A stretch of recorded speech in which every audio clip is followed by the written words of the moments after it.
నవమాసాలు మోసి కనిపెంచిన తల్లిని వృద్ధాప్యంలో కంటికి రెప్పలా చూడాల్సిన తనయుడు, అతని కుటుంబ సభ్యులు ఆమెను అనాథగా వదిలేశారు.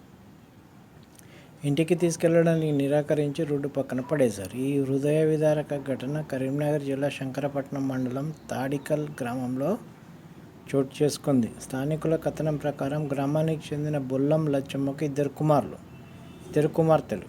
ఆమె భర్తతో పాటు పెద్ద కుమారుడు, ఓ కుమార్తె మృతి చెందగా, వృద్ధాప్యంలో ఉన్న లచ్చమ్మను పెద్ద కుమారుడి కుటుంబం, చిన్న కుమారుడు విడతల వారీగా చూసేందుకు ఒప్పందం చేసుకున్నారు. మహారాష్ట్రలో నివాసం ఉంటున్న పెద్ద కుమారుడు రాజయ్య కుటుంబ సభ్యులు తమ వంతుగా లచ్చమ్మను అక్కడికి తీసుకెళ్లి సపర్యలు చేశారు. తమ వంతు ముగియడంతో లచ్చమ్మను వాహనంలో తాడికల్ గ్రామానికి తీసుకువచ్చి చిన్న కుమారుడి ఇంటి వద్ద దింపారు. అయితే చిన్న కుమారుడి కుటుంబ సభ్యులు ఆమెను ఇంట్లోకి తీసుకెళ్లకుండా ఆటోలో పాత ఇంటి సమీపంలో రోడ్డు పక్కన దించేసి వెళ్ళిపోయారు. స్థానికులు డయల్ 100కు సమాచారం అందించగా పోలీసులు అక్కడికి చేరుకుని మృతురాలి చిన్న కుమారుడితో పాటు అతని కుటుంబ సభ్యులతో మాట్లాడారు. అయితే వారు ఆమెను తీసుకెళ్లడానికి నిరాకరించారు. దాంతో స్థానికులు ఆమెను శిథిలావస్థకు చేరిన పాత ఇంటిలో ఉంచారు.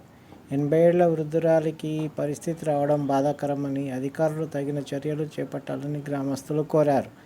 రాత్రి చిన్న కుమారుడు తల్లి కోసం భోజనం తీసుకువచ్చాడని, పాత ఇంట్లోనే ఉంచి భోజనం పెడతానని అతడు చెప్పినట్టు స్థానికులు తెలిపారు.